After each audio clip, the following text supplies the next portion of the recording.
Bom dia para todos e todas, espero que esteja todo mundo bem.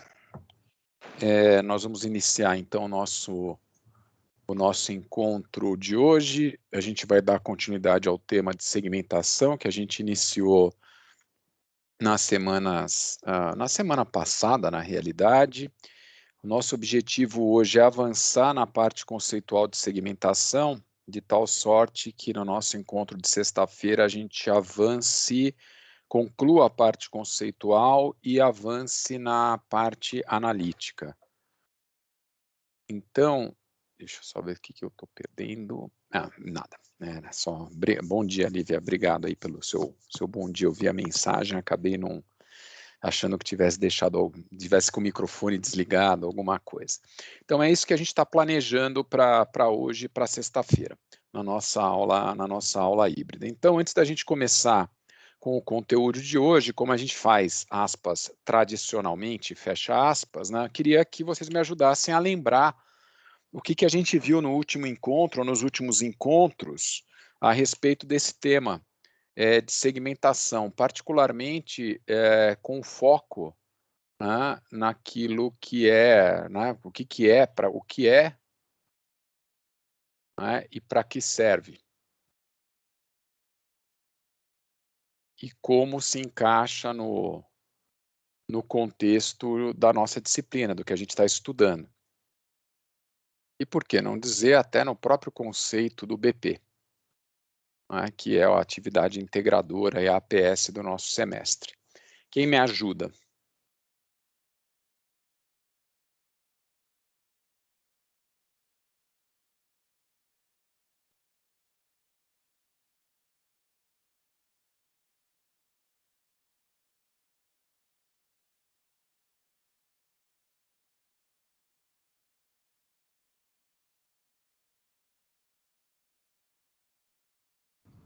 Oi, professor. Oi, Lívia. Segmentação é quando você agrupa indivíduos ou organizações por conta das características semelhantes. Legal, muito bom, Lívia. Então, a gente está buscando a segmentação, a gente busca agrupar, né? Podem ser indivíduos ou organizações, né? E segundo algum critério, que a gente chama de bases de segmentação. A gente viu, inclusive, a última coisa que a gente viu no encontro passado foram alguns exemplos sobre segmentação. A gente viu o banco e falou do pão de açúcar. E a gente faz isso para quê, hein, gente?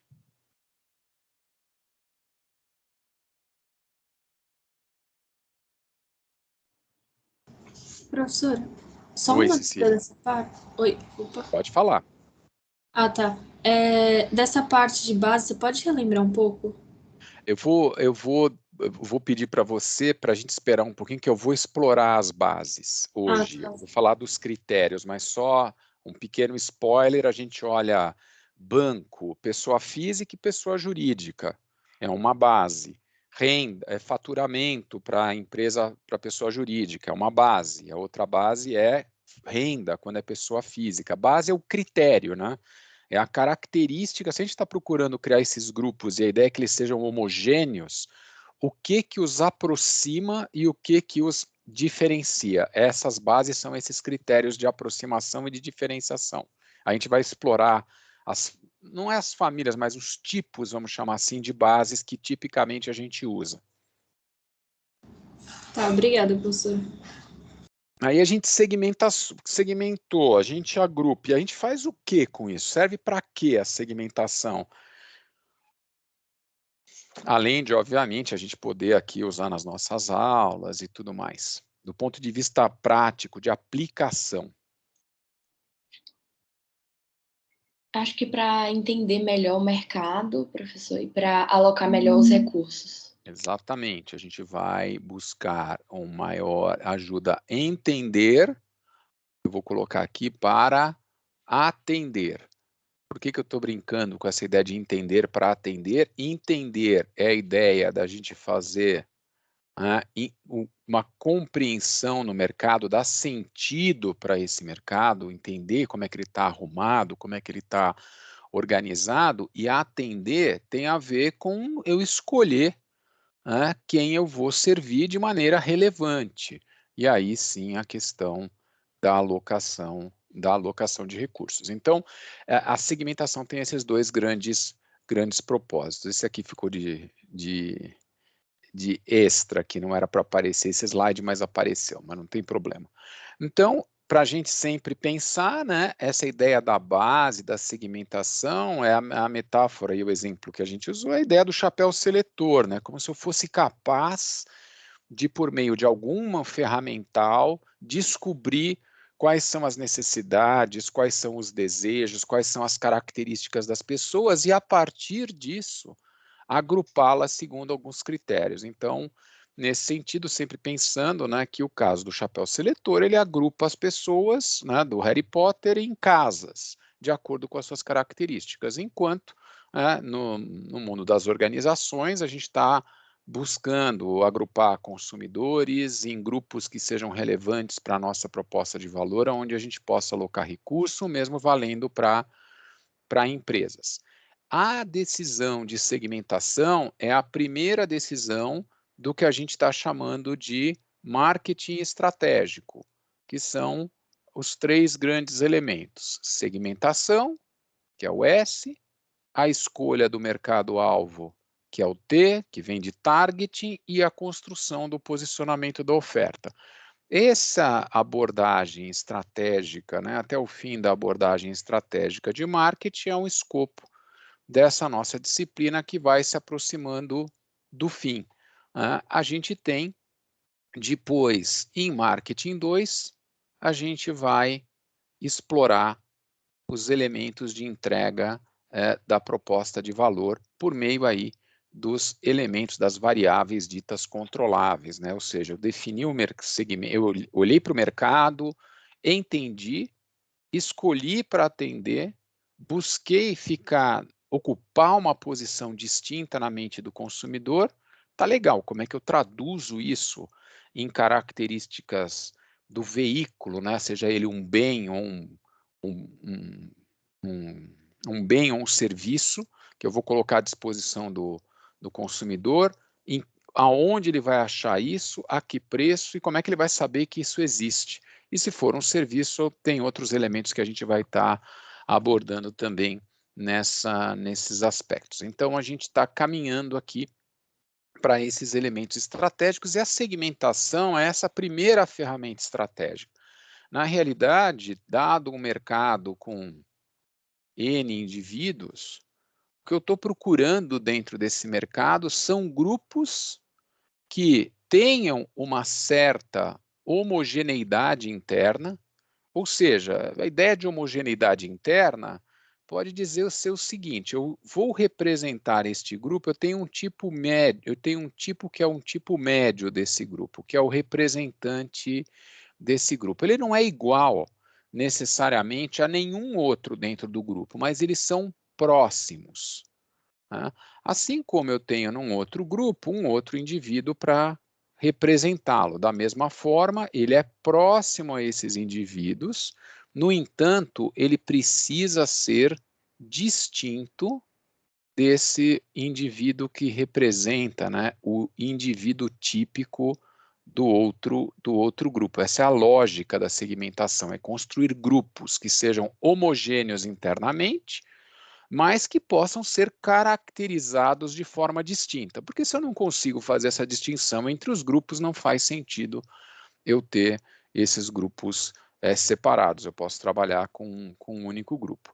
Evidentemente, né, do ponto de vista de separação dessas características e etc., a gente sempre vai poder gerar grupos distintos, né, chegando até no nível do indivíduo, mas também a gente precisa encontrar a aplicabilidade disso e as possibilidades práticas da gente colocar isso em funcionamento.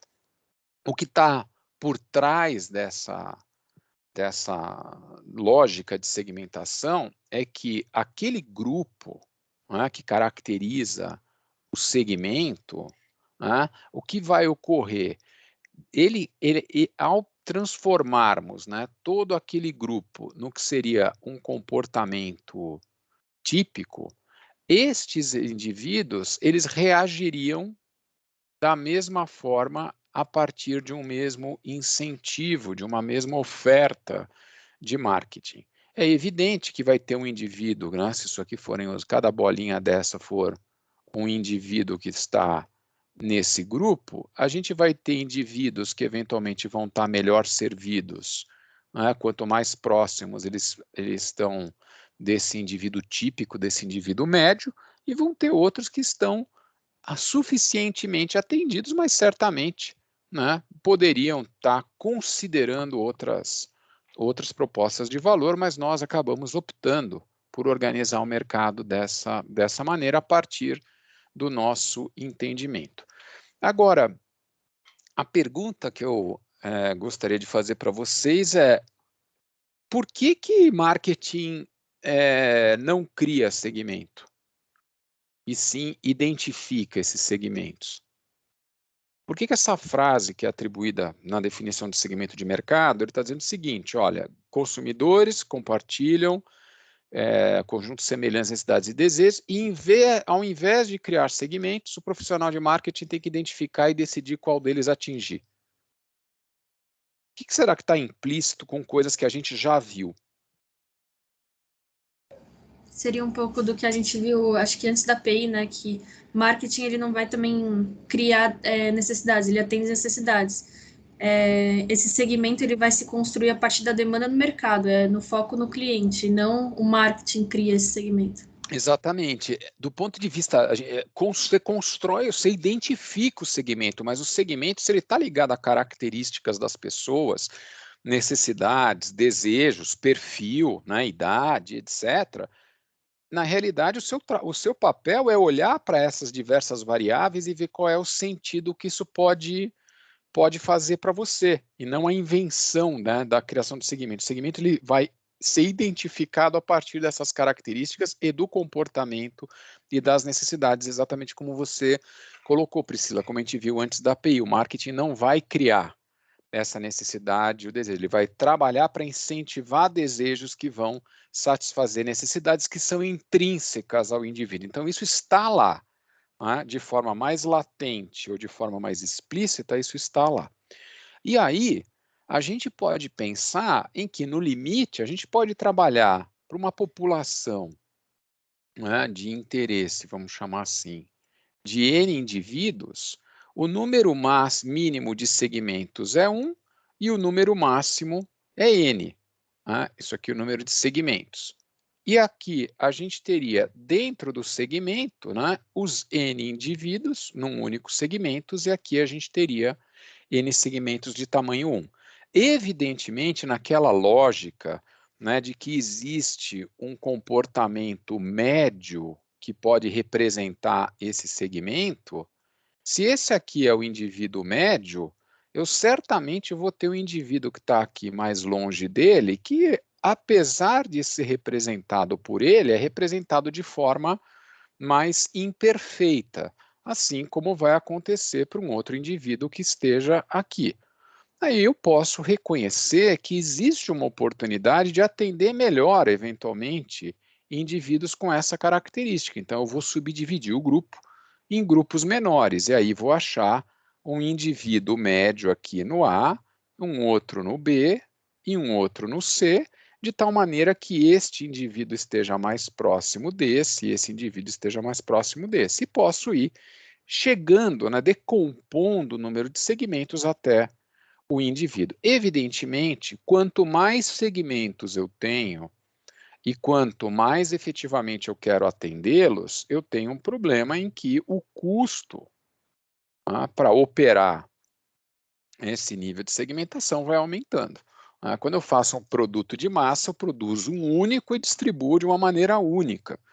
Quando eu vou fazer um produto individualizado, eu tenho que fazer para cada um deles. Os recursos são outros, os tempos são outros. Então, acaba havendo um trade-off, né, entre o nível, né, de atendimento às necessidades e desejos que eu estou querendo oferecer versus aquilo que é efetivamente viável do ponto de vista prático da minha organização.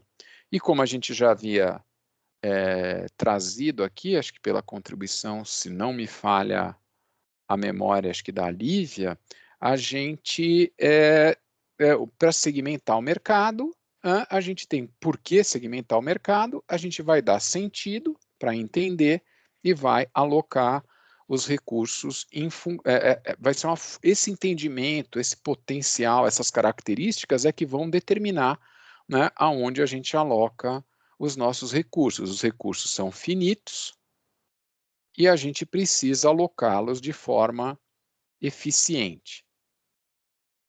E voltando lá para a relação disso com as questões de estratégia, eu preciso, na hora que eu vou decidir onde competir e com quem competir, eu preciso entender como é que esse mercado se comporta para exatamente aumentar as minhas chances de ser bem-sucedido nessa empreitada, vamos chamar assim. Nós vimos, né, como exemplos, pois não, quem levantou a mão, eu não vi aqui, Francisco. Não, professor, vou voltando um pouco à questão de segmentação. Certo. Em certos casos, não é mais fácil eu fazer um produto altamente customizado, por exemplo, usando o exemplo do McDonald's, no qual eu posso customizar o meu lanche, do que criar vários produtos para vários segmentos, porque daí quando eu estou usando, vamos dizer, essa customização, eu estou usando o consumidor está fazendo esse trabalho de discriminação para mim, não eu. Será que não seria mais fácil em alguns casos? Então, mas veja, uma coisa é você produzir, pegando o exemplo do McDonald's, Uhum. uma coisa é você sair lá produzindo um monte de Big Mac e deixar isso lá com aquela luzinha lá esquentando, e na hora que você chega, até pela própria proposta de valor, é um fast food, então você não quer pegar a fila, não quer demorar. Uhum. Então você chega, pega, ele já tem a batatinha já colocadinha ali, pega em poucos minutos você vai embora. Agora, se você tem um processo de customização, o que vai acontecer? Eu vou ter que fazer o pedido, aí depois esse pedido vai ter que ser processado, né? Você vai numa lanchonete tradicional, vai no Burger, aí perto do Insper.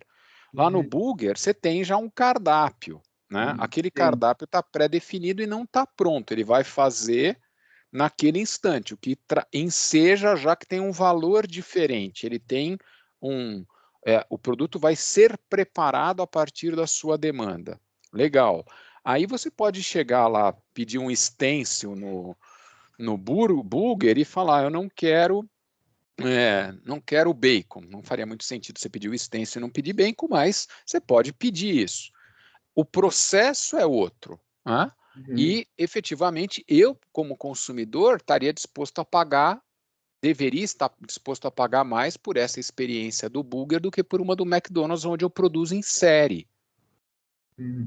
Não, sim, professor, eu concordo, mas o que eu estou falando é que, por exemplo, não é mais fácil eu fazer um produto customizado no qual o cliente está opinando do que pesquisar e fazer vários produtos, vários Big Macs diferentes entre si, por uma coisa que eu estou supondo que o mercado prefere.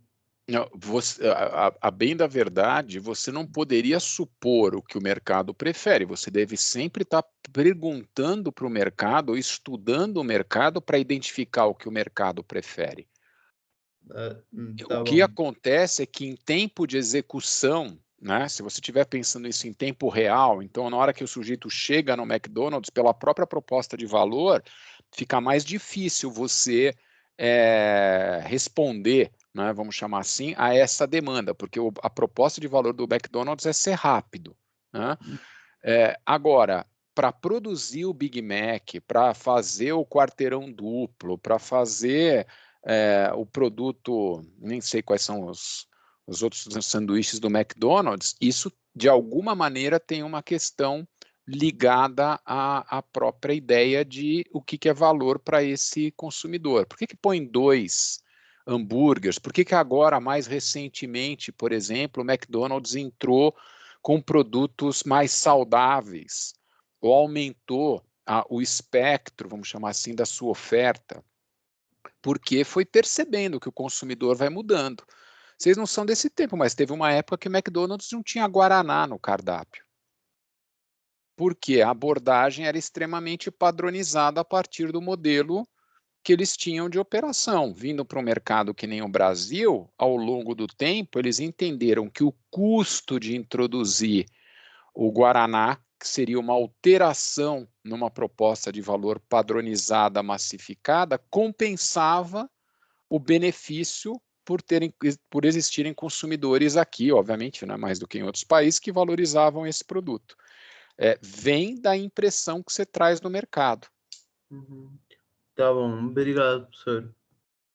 Então, a gente viu no encontro passado, né, o jeito de segmentar clientes, aqui tomando como ponto de partida um exemplo aqui dos bancos, em que a gente viu duas macrobases de segmentação, vamos chamar assim. Primeiro, a gente tem a segmentação entre, né, pessoa jurídica e pessoa física, e depois usando o faturamento para pessoas jurídicas e renda para pessoas físicas. É a combinação, aí respondendo a sua pergunta, Priscila, de duas bases diferentes de segmentação, obviamente assumindo, né, que pessoas físicas e pessoas jurídicas tenham comportamentos distintos e que a renda influencie também esse tipo de renda e faturamento influenciam esse tipo de comportamento. A gente mostrou também o exemplo do Pão de Açúcar, que trabalhava, né, com uma estrutura, marcas, né, que estavam voltadas para uma determinada estrutura populacional em termos de classe social, e aí reforçamos o ponto de que mudanças no contexto podem acontecer, mudanças na concorrência podem acontecer, que nos obriguem a revisitar a nossa segmentação. Então, num primeiro momento, em 2011, o Pão de Açúcar ampliou a sua oferta, ofereceu mais marcas. Se a gente for fazer esse gráfico agora para 2021, o Grupo Pão de Açúcar não opera mais essas marcas, isso já é uma empresa independente, acabou de anunciar a transferência dessas marcas aqui para o Açaí, que foi separado, e ficou exclusivamente com esta marca. Né? Por quê? O entendimento do Grupo Pão de Açúcar é que, no momento, fez sentido essa movimentação, e agora a movimentação vai em outra direção. Isso aqui ensejou uma nova empresa, uma outra empresa, que, salvo equívoco, é a Via Varejo, Via, e essa aqui agora, essas outras marcas estão embaixo do que seria o Açaí. Outras empresas foram feitas as vendas dessas empresas, desses ativos, ou seja, é uma ilustração dessas mudanças, como é que elas acontecem ao longo do tempo. E aí eu queria explorar a questão da segmentação no exemplo de negócios, entre empresas, não entre, a gente está falando muito de empresas que estão voltadas para o consumidor. E aqui eu quero pegar exemplos de empresas que vão vender para empresas, que, aliás, deve ser a maioria das organizações nas quais vocês provavelmente irão trabalhar assim que deixarem a universidade. Então, se a gente pensar na BASF, que é uma empresa de química, né, ela segmenta o mercado desta forma que está colocada aqui. Qual que seria a lógica? O que vocês acham que explica eles mapearem esses grupos, vamos chamar assim, ou tipos de empresas para fazer a sua oferta? O que está por trás disso? O que será que é a lógica subjacente a agrupar as indústrias dessa forma?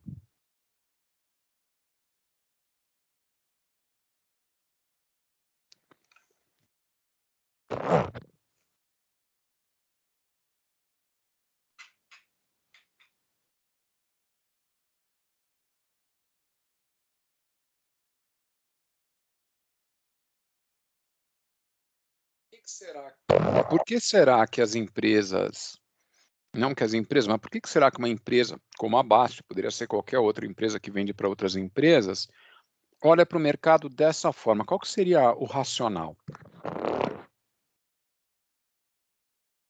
Professor, eu acredito que cada indústria dessa tem a sua especificidade, né? Então, cada um tem a sua necessidade e você consegue dividir melhor, inclusive a operação de cada uma delas para você entender e conseguir atender essas necessidades específicas, né? Exatamente, Victor. O que acontece? A gente tem, por exemplo, imagine que eu produza um pigmento, qualquer que seja, que pode ser usado na indústria de eletroeletrônico, pode ser usado na indústria automotiva, pode ser usado na indústria de couro e calçado, de plástico e borracha. Ainda que eu esteja produzindo o pigmento em si, né, com uma determinada cor, uma determinada característica, a aplicação em cada uma dessas indústrias pode ser diferente. A forma de utilizar, a importância desse pigmento para o processo produtivo dessa outra empresa pode ser diferente. Então, de maneira análoga a entender o comportamento do consumidor, eu preciso entender o comportamento dessas empresas, porque isso vai determinar se eu ofereço aquele produto, de que jeito eu ofereço, que tipo de suporte eu tenho que dar para que aquele produto seja bem utilizado. Então, a lógica é a mesma da lógica de segmentação de mercados de consumo. A diferença é que nos mercados entre empresas, mercados organizacionais, a gente tem uma questão mais associada à racionalidade do processo, à aplicação, ao uso da tecnologia, e isso, obviamente, implica em segmentos diferentes, mas com características que são específicas desse setor e que ensejam, evidentemente, diferentes propostas de valor de cada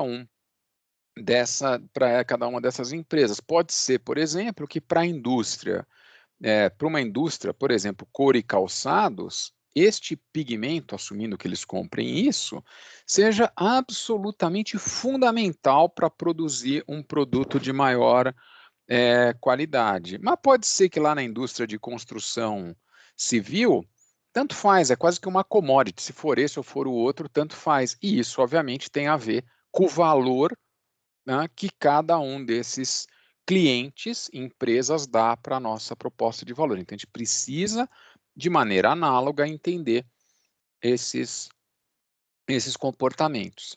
E aqui eu estou querendo usar um outro exemplo que tem a ver com um produto que boa parte de vocês, imagino, conheça, né, que é o leite condensado, nesse caso, o leite condensado Moça. Essa aqui é uma embalagem, né, que para você ter em casa, eventualmente, você precisa gostar bastante de leite condensado, porque são 2,6 quilos. Né? Normalmente a gente está acostumado a comprar, para quem compra no supermercado, seja online ou não, embalagens que, se não me engano, são de 280 gramas, alguma coisa assim. Né? O que implica, né, pensando que é a mesma Nestlé, quais são as implicações de ora a Nestlé está vendendo, né? Ela tem lá a máquina, lá, a fábrica dela que produz leite condensado, né? Ora ela vai vender, embalar nessa embalagem de 2.600, ora vai embalar aqui. Que decisões será que mudam do ponto de vista da proposta de valor? Acho que o público-alvo, acho que a maior seria voltada para restaurantes, coisa desse tipo, que faria doces e precisaria de grandes quantidades. Uhum. Então, aqui no contexto business to business, a gente está vendendo para alguém que vai transformar isso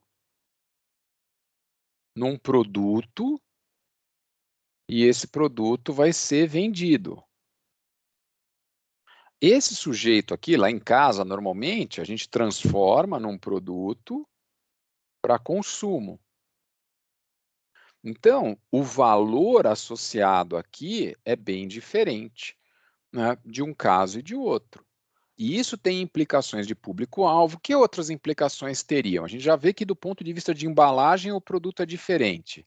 Que outras implicações teriam quando a gente pensa lá no marketing mix, que é a entrega da proposta de valor? O produto a gente já viu que a embalagem é diferente. O que mais? O que vocês acham que muda? A promoção? Por quê? E de que forma? Você tem razão, muda, mas agora a pergunta é por que muda e o que você acha que muda?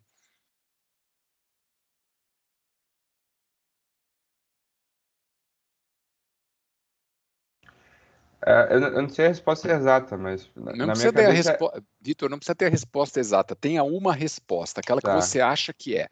beleza. Bom, na minha cabeça tem muito claro que para você chegar em cada um desses segmentos, você precisa de estratégias diferentes, né? Que, por exemplo, o restaurante sim vai precisar de um leite condensado de 2,6 quilos, mas isso é completamente diferente no caso do, enfim, do consumidor. Então, tipo, eu acho que como você está fazendo a disposição dos produtos, onde você está oferecendo eles, porque, por Então, exemplo, é praça, né? Também, canal. Aham.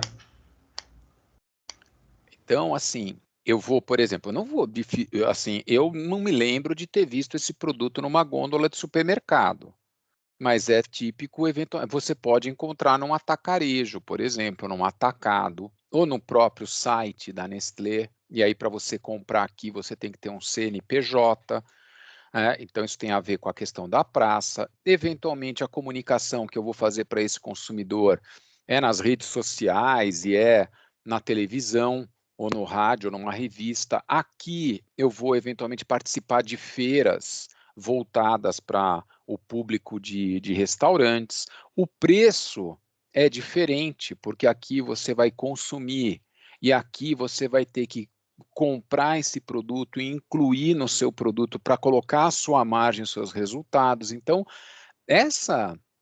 esse entendimento dos segmentos e das suas características é absolutamente fundamental para você poder ajustar a sua proposta de valor. Por isso que eu insisto que se a gente erra a mão na segmentação, se a gente não faz um bom trabalho de segmentação, a gente compromete tudo que vem na sequência. Então é importantíssimo a gente trabalhar com essas questões de segmentação. E aqui eu queria aproveitar para eventualmente a gente tentar ver de que maneira isso pode ser aplicável a algum problema que vocês estejam enfrentando aí no business plan. Alguém gostaria de pegar e dividir um pouco como é que está fazendo isso, se tem algum desafio, até para aproveitar para pegar algum tipo de feedback?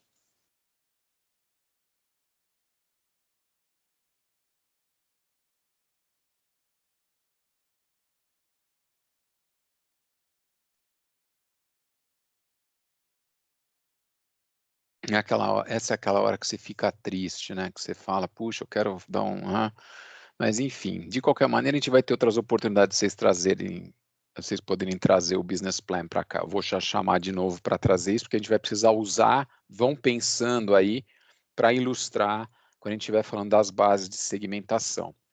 Um ponto importante tá bom, e que variáveis ou critérios eu vou utilizar para segmentar o mercado, né? Primeiro, como a gente viu no caso do chapéu seletor, a gente tem várias possibilidades, né? A gente tem, quando a gente olha para uma empresa, como a gente viu lá o caso da BASF, por exemplo, é o tipo de aplicação, pode ser a geografia, pensando em business to business, eu posso oferecer produtos que sejam mais voltados para o público identificado com o gênero masculino, com o gênero feminino, mais velho, mais novo, variáveis típicas demográficas, ou eu posso eventualmente colocar outras variáveis comportamentais mais complexas. Então eu tenho muitos critérios para fazer isso. E o objetivo da segmentação é achar, né, se existem grupos, quantos grupos são, quantas pessoas tem em cada grupo e depois verificar se é rentável, né? Como é que a gente atende esses grupos na linha de entender e depois alocar os recursos. Então, a escolha desses critérios, ela também é central no processo de segmentação. A gente usa variáveis de segmentação que são distintas, dependendo de ser consumidor final ou consumidor organizacional, mas a lógica é a mesma. Então, nesse sentido, que variáveis a gente tipicamente utiliza quando a gente faz a segmentação de mercados de consumo? A gente pode dividir basicamente em três grandes grupos. As variáveis que a gente chama perfil, em quem está falando de aspectos socioeconômicos, demográficos, geográficos e geodemográficos, aspectos psicográficos, estilo de vida e personalidade, e aspectos de comportamento. Então, agora uma primeira pergunta para vocês. O que é mais fácil de ser obtida? Em termos dessas variáveis, quais são aquelas que são as mais fáceis de serem obtidas? Primeiro ponto. E o segundo ponto é se elas são mutuamente exclusivas. O que vocês acham?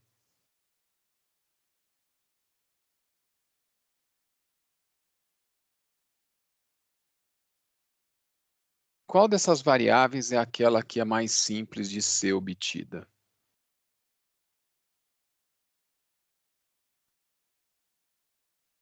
Talvez de perfil, professor? Por que você acha de perfil? Classe social, idade, gênero? Porque a gente tem algumas organizações que já liberam já fazem esse censo com a gente, né? E talvez esse seja, para mim, um dado mais claro, assim, que a pessoa não vai se enganar na hora de responder, vai ter muito menos erro na resposta. As réguas, né, para medir, elas já estão meio que pré-definidas, né? Se elas podem mudar ao longo do tempo, seja de perfil socioeconômico, seja a questão de identificar de gênero, seja a questão da família, a geografia, mas elas estão mais bem definidas, então elas são mais fáceis de serem obtidas. Quando a gente vai para aspectos psicográficos, a gente está falando do indivíduo como um todo, mas são dimensões do indivíduo mais difíceis de serem acessadas do que o gênero, a renda, onde mora, se é casado, se é solteiro, né, qual idade que tem, qual o nível de escolaridade. O psicográfico tem mais a ver com estilo de vida, tem a ver com personalidade, tem a ver com experiências anteriores, tem a ver com influências de grupo e etc. E o comportamental tem a ver com características do indivíduo no seu comportamento enquanto consumidor. Então, percebam que são dimensões diferentes do mesmo indivíduo. Algumas que são características facilmente observáveis, perfil, outras características mais complexas de serem observadas, que são as psicográficas, e outras que são características do seu comportamento no cotidiano, né, ligado àquele tipo de produto ou serviço, ou aquele contexto. E aí vem a segunda pergunta. Elas são mutuamente exclusivas? Será que aspectos do perfil podem influenciar aspectos psicográficos que podem influenciar aspectos comportamentais?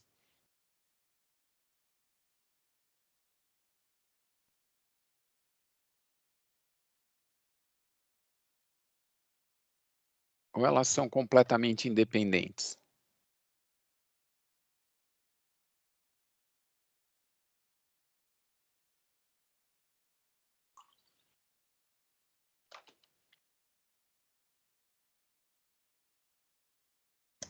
Eu acho que elas têm algum tipo de ligação, porque o estilo de vida de uma pessoa pode influenciar na percepção e crença dela, por exemplo. Exatamente, mas esse é o ponto, é que a gente está separando para organizar, né, mas normalmente, tipicamente, as pessoas podem associar estilos de vida, por exemplo, mais voltados para aspectos ligados, por exemplo, à questão a pessoa ser mais sofisticada, a gente pode associar isso a níveis socioeconômicos mais elevados e a crenças do tipo, de um determinado tipo, mas você pode ter perfis socioeconômicos de renda mais alta com um estilo de vida que não corresponde a esse estereótipo. É por isso que é importante da gente investir, né, e investigar, em ter acesso a dados que podem já existir ou não, ou podem ser obtidos por meio de pesquisa, e por meio dessas pesquisas a gente desenvolver os nossos estudos de segmentação. Alguns dados, como esses dados de comportamento, cada vez mais eles acabam estando disponíveis, né, em algumas plataformas. Quando você tem um cartão de fidelidade, por exemplo, de um banco, ou um cartão bancário, você consegue coletar uma série de informações sobre, eventualmente, a maneira como você compra, a intensidade que você compra, talvez os momentos em que você compra. Você pode ter dados de perfil dessa pessoa, né?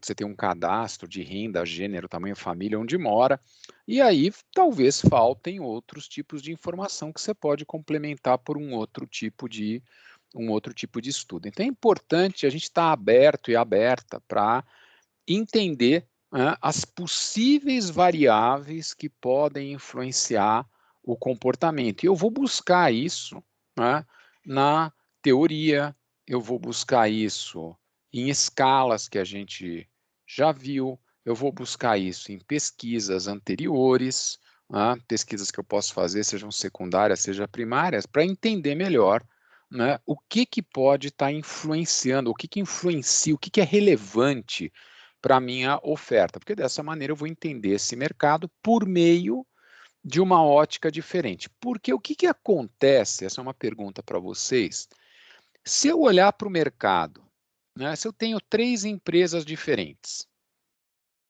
e as 3 empresas olham para o mercado exatamente por meio das mesmas variáveis de perfil, que riscos existem?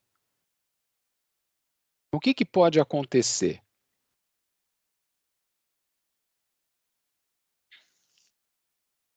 Eu vou organizar o mercado de acordo com o perfil. Tenho 3 empresas, elas vão construir a proposta de valor. Elas vão usar as mesmas variáveis de perfil. O que vai acontecer? O que pode acontecer com razoável chance?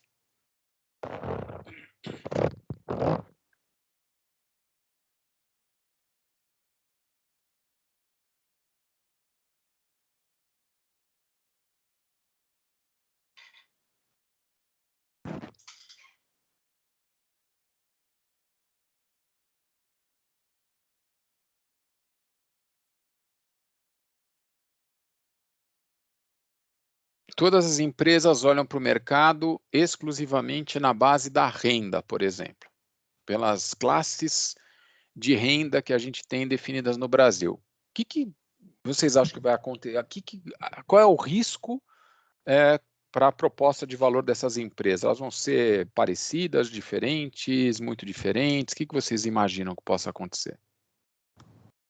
Talvez o serviço seja muito parecido. Exatamente, Francisco. O que acontece?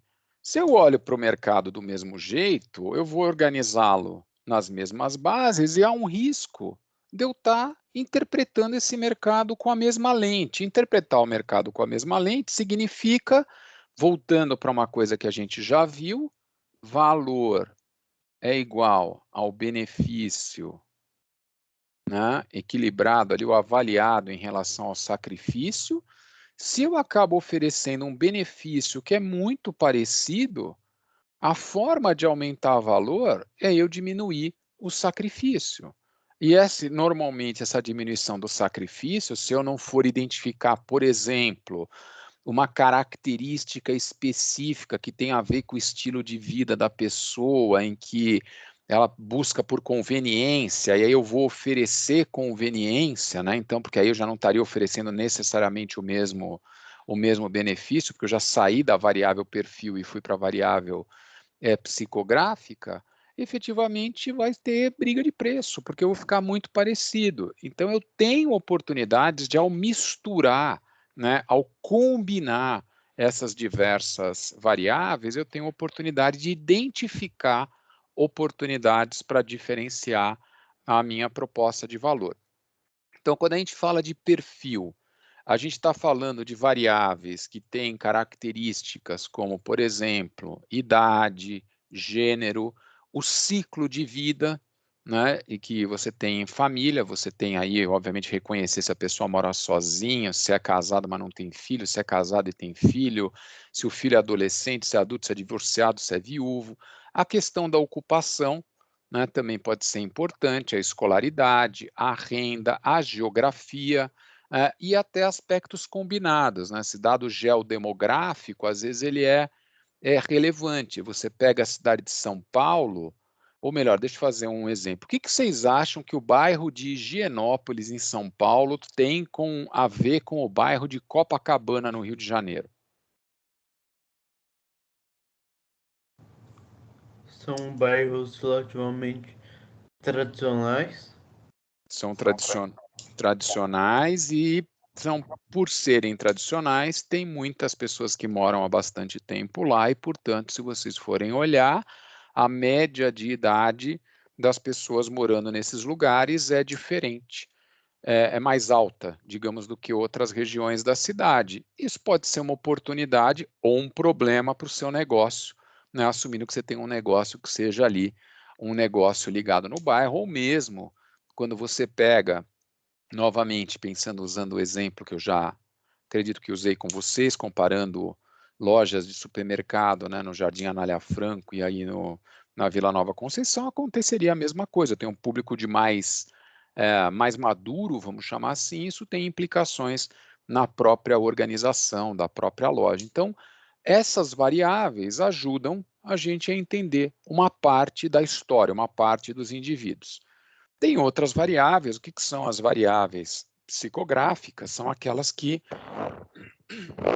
vão falar sobre, vão dar insights sobre o estilo de vida da pessoa, né? A pessoa gosta de coisas ao ar livre, esportista, caseiro, centrado na família. Tem vários, inclusive existem já estudos, né, que já meio que identificam alguns estilos, né? Então, novamente, por isso que eu mencionei anteriormente, vamos buscar o que já foi pesquisado sobre isso, né?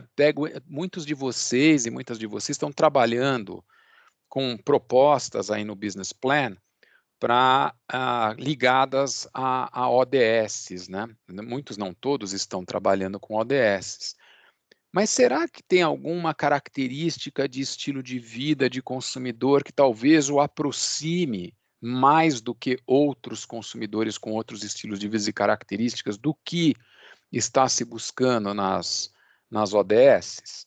Então, isso pode ser que, ao pesquisar, eu descubra que existem estilos de vida, existem características ou comportamentos que estão associados ao estilo de vida, e não aos de consumo, que a gente já vai ver já, que tenha mais a ver com o meu produto. E aqui eu quero fazer uma pausa. Agora eu preciso de alguém que esteja disposto a falar sobre o seu business plan, que esteja entrevistando consumidores.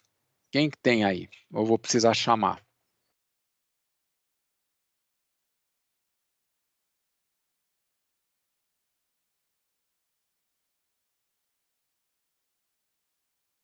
Bom, atendendo a pedidos. Lorenzo.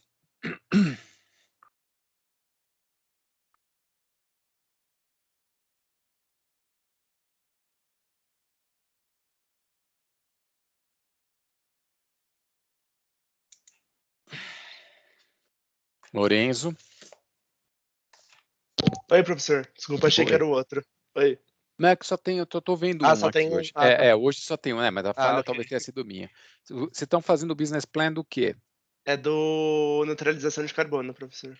Neutralização de carbono, legal. E estão fazendo para pessoa jurídica, é isso? Ou pessoa física? Na verdade, são para as duas, né? Para pequenas e médias empresas e para. Certo. E para consumidores, vocês estão indo atrás de algum tipo específico? Então, na parte de consumidores, vocês estão conversando com alguém, estão fazendo pesquisa, o que vocês estão fazendo? A gente disponibilizou um forms, né, no grupo, como a gente falou para você. Sim. E também a gente foi atrás de restaurantes para a parte de pequenas e médias empresas. Certo. E no caso do Forms, surgiu alguma coisa? Vocês já viram alguma coisa? Vocês chegaram a testar algum tipo de pergunta voltada a essa questão da neutralização de carbono? Se a pessoa, por exemplo, valoriza a reciclagem ou alguma coisa? O que vocês perguntaram para essas pessoas? A gente perguntou se a pessoa, tipo, por a gente estar fazendo projetos na Amazônia, a pessoa tende a ter mais interesse. E a gente viu que sim, né, por ser um negócio no Brasil e tal. E também se a pessoa conhece o que é a neutralização. Muitas pessoas falaram que não. Tipo, acho que foi mais de 50%, eles não sabem o que é. Uhum.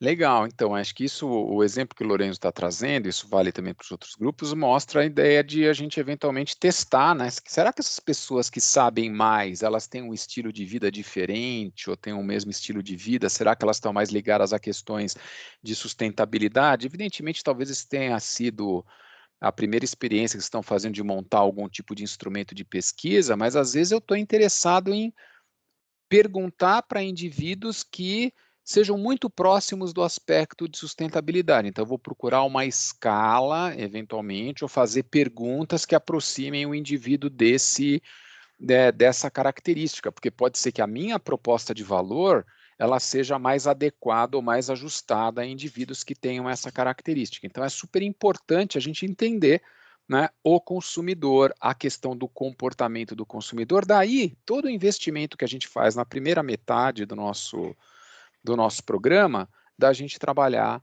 com as questões de pesquisa, né, para na hora que a gente for desenvolver esse tipo de pesquisa, a gente entender o que perguntar, para quem perguntar. Obrigado, Lorenzo. Nada pra você. Então, a gente tem a parte psicográfica, que é estilo de vida, aspectos ligados à personalidade. Para muitas dessas coisas existem escalas específicas e gerais.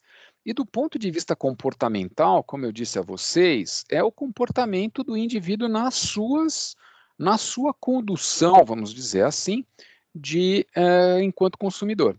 Então, a gente vai verificar, por exemplo, né, o que ele procura num produto, é qualidade, valor, é imagem, status, né, diversão, segurança, conveniência, né, ocasião de compra, isso pode mudar, né, depende do momento em que você está comprando, né, chega no fim do ano, por exemplo, as pessoas tendem, né, quando vão presentear, elas tendem a se comportar diferente do que quando estão comprando de forma regular.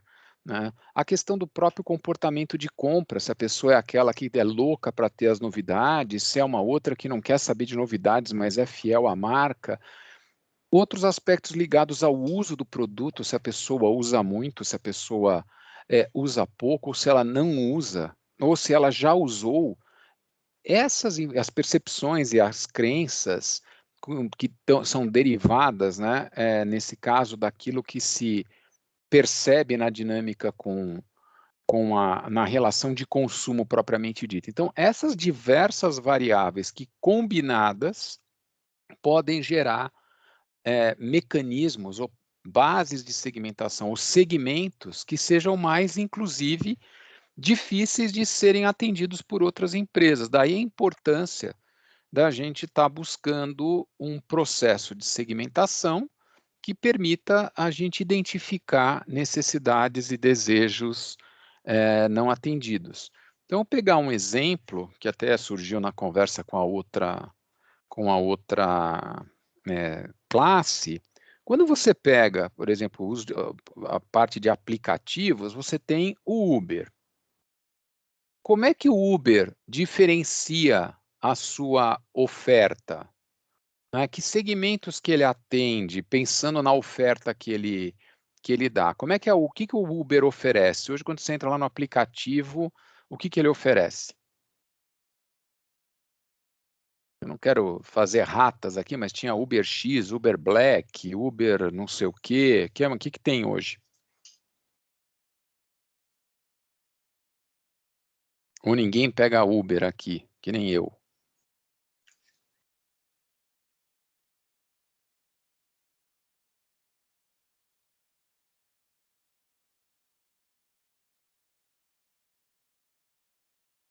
Vocês estão aí ainda?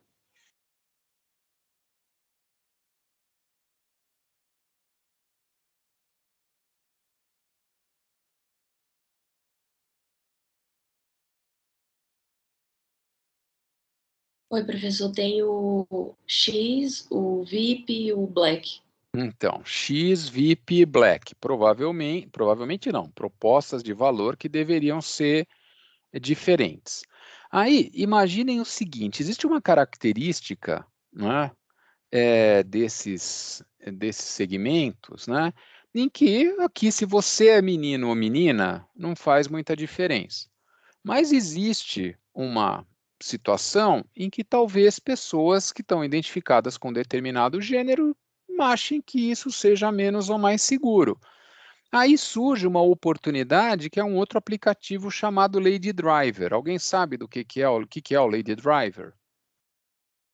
É um Uber só para o público feminino? É um aplicativo de transporte aonde você cadastra motoristas identificadas com o gênero feminino e motoristas e passageiros identificados com o gênero feminino. Então, se para mim isso é uma questão, né, existe aqui na proposta de valor do Uber, nesse segmento, né, aqui a oferta, então ele está fazendo essa oferta para um indivíduo que está né, que é típico aqui, é o centroide, né, o médio de cada um desses segmentos, mas tem pessoas que eventualmente, nem todas, né, identificadas com o gênero feminino, que não estão se vendo tão bem atendidos dessa forma, aí existe uma oportunidade, uma necessidade não atendida, né, de eventualmente ser trabalhada e que cria uma oportunidade. Ah, mas essa oportunidade é tão grande quanto o Uber? Não, talvez não, o mercado talvez não seja. Eu acho que também, e eu já utilizei essa informação num outro contexto, né, Francisco, logo no começo do nosso curso, você comentou a linha que a Reserva estava lançando para consumidores que tinham alguns desafios aí para mais motores, né, para poderem vestir alguns determinados tipos de roupa. E depois a gente viu na troca que a gente teve aqui no chat que é um mercado que tem um tamanho enorme, né, um mercado bastante representativo, mas que muitas vezes é pouco atendido. Então, existem esse olhar diferente que a gente dá para os segmentos e para a forma de organizar os consumidores, traz oportunidades interessantes para a gente explorar. Esse aqui é um exemplo, né? Quais seriam as bases de segmentação que, eventualmente, uma empresa como a Curves pode ter considerado para fazer a sua proposta de valor? E essas informações, a princípio, estão todas aí nesse print aqui que eu tirei da empresa. O gênero, né? Perfil, né? Gênero. É só para pessoas identificadas com gênero feminino, só para mulheres. Está escrito ali, exclusivo para mulheres. O que mais? A rotina da pessoa, tipo, quanto tempo ela tem para fazer exercício? Então, provavelmente questões ligadas ao estilo de vida, né? A pessoa é meio atrapalhada, não é que atrapalhada, desculpa, ela busca conveniência, tem um monte de papéis para exercer, não consegue dar conta da agenda, precisa treinar quando dá, né? O que mais?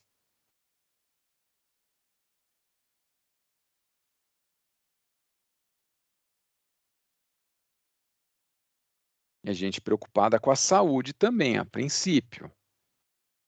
É gente que tem pouco tempo. Aí a pergunta, isso não poderia ser oferecido numa academia tradicional?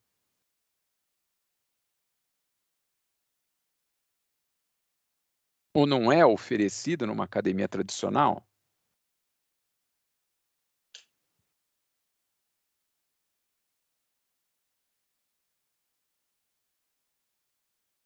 Eu acho que é, professor.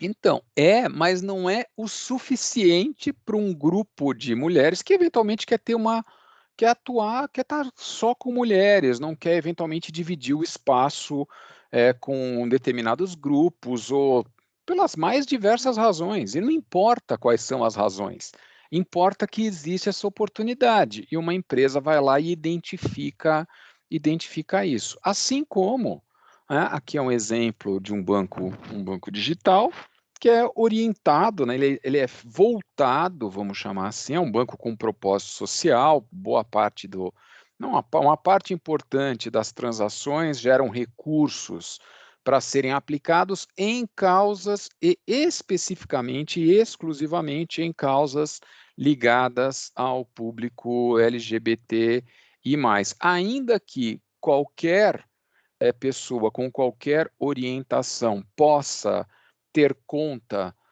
no banco, o banco tem este foco. Ele identificou uma oportunidade de oferecer uma proposta de valor que trouxesse elementos que são importantes. É um banco, mas não é um banco qualquer, é um banco que dialoga com um segmento específico e uma oportunidade de mercado que aí, obviamente, a partir de características dos mercados, pode ser grande, pode ser pequena, aí vai depender de novo da análise que você pode estar fazendo. O grupo que está trabalhando, por exemplo, com neutralização de carbono, que foi o exemplo que o Lorenzo trouxe agora, pode descobrir que isso acaba ficando muito concentrado num perfil de pessoas jovens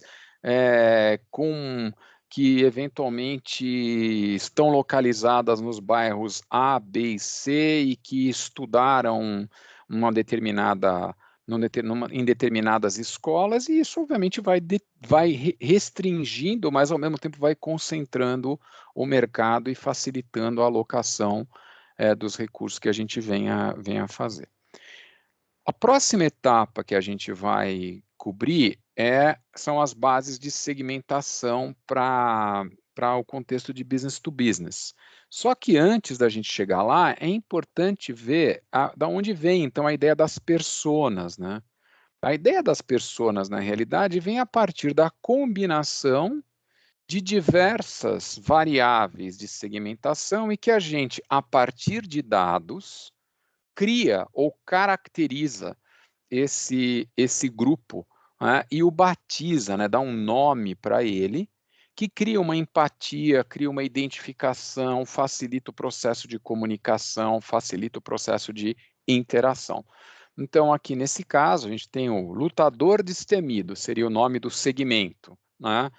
Veio da classe média baixa, preocupa com a aparência externa, então tem variáveis de perfil, né, de classe socioeconômica, tem a preocupação com a aparência externa, que tem a ver com personalidade, tem a ver também com benefícios procurados, né, porque está procurando ali influenciado pela opinião dos outros, quer transmitir essa aparência, tem disposição a gastar mais dinheiro com exercício, dieta, produto de marca.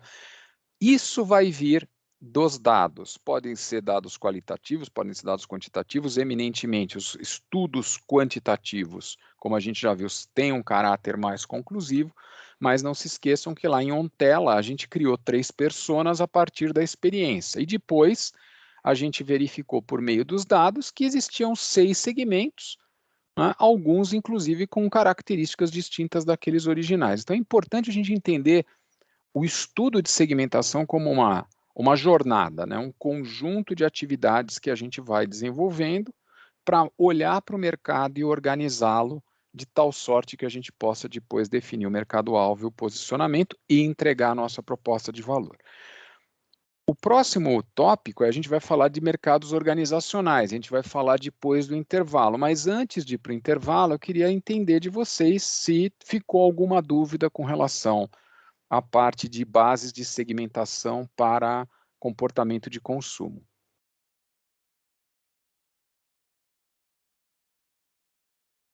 Dúvidas, perguntas?